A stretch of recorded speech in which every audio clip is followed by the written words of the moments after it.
My name is Will Davis, and today I'll be talking about increase in childhood obesity. Today in my audience I have Austin Daniel. I attend Veterans High School. Brooke Bickford, I attend Central Georgia Technical College. Matthew, I attend Houston County High School. I'm Katie Killiver, and I go to Veterans High School. Hannah Shilka, I attend Mossy Creek. Beautiful. Did you know that since the 1980s, the obesity prevalence among children and adolescents has almost tripled? Obesity is a major problem among the nation, and many children deal with obesity, and it needs to come to an end. It is crucial that we acknowledge the role of obesity in children and in work to raise awareness to people who haven't realized just how much obesity has increased in the last 20 years. When I was younger, I was very out of shape and fat, some people would say.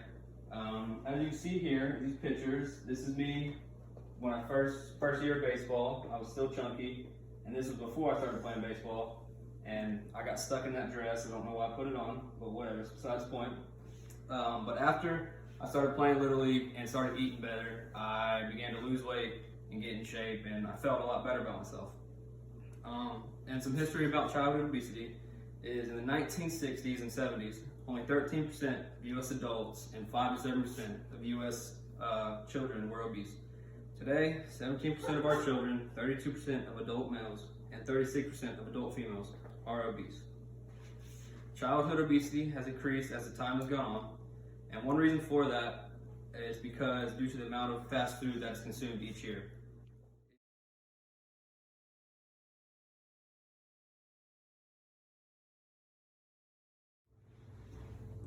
Social media has begun to accept childhood obesity, and you can see this on many reality TV shows like Honey Boo Boo and My 600 Pound Life. And you can especially see this on Facebook and Twitter, where someone who is obese posts a picture and people in the comments are praising them for their great bodies, even though they really don't have great bodies. And that is because people are starting to look past people's weights. And this has had terrible effects on other kids because social media has accepted it, and they think that is the right thing to do because social media is like, hey, they look fine with it, and you know, you would too. And then they're like, oh, well, maybe it's not that bad anymore. And yeah.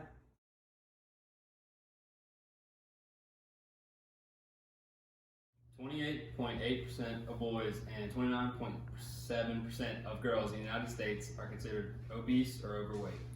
Meanwhile, compared to the global percentage, only 14.2% of boys and 14.7% of girls are overweight or obese, and that's including third world countries. And nearly 1/3 of all living people today are considered overweight or obese, and these statistics come from 1,749 published studies on weight around the world from professionals and universities and stuff like that. These studies show that the United States is home to the highest number of overweight people in the world, not necessarily the highest percentage of people, but if you look at the overall numbers of it, we have the highest numbers.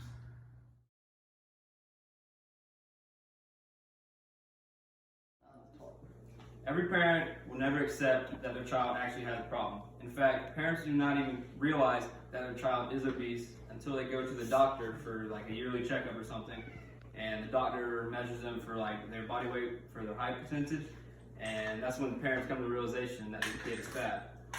My parents actually didn't know that I was obese until my yearly checkup, when I went to the doctor and they would measure my weight and my height, and I was in the 90th percentile range, which is actually terrible, because if you're 100, that means you're the only one there. And children are at a greater risk of being obese more than ever before, and the root of the problem, says Healthline, is that parents just aren't paying enough attention to what their children are eating, like my parents.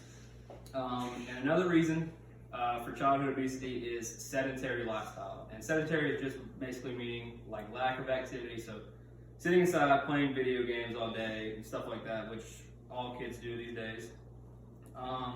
And actually, in my audience, I have a member that has also dealt with childhood obesity. My friend Austin has also experienced childhood obesity. And if you could tell us about what that was like growing up and how you dealt with it. When I was a child, I experienced childhood obesity around the ages of 7 to 8, and I would sit inside and play video games.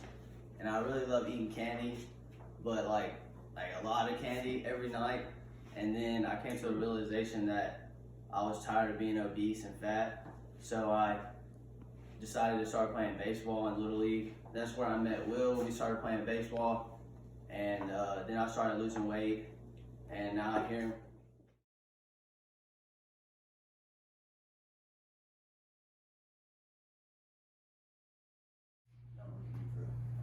All right, thank you, Austin, for sharing. That was really great. And to my right, I have a graph, and it's showing the growth in childhood obesity from 1972 until about 2008. And it says, since 1971, obesity has more than tripled among children aged from 2 to 19. And around 1972, it was only about 4%, so that's really good.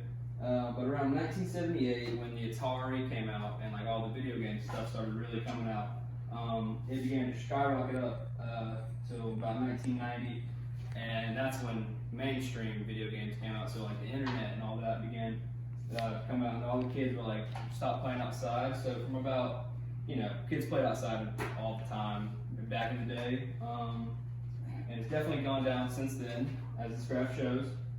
And from when the internet came out, it has just skyrocketed up ever since. And yeah.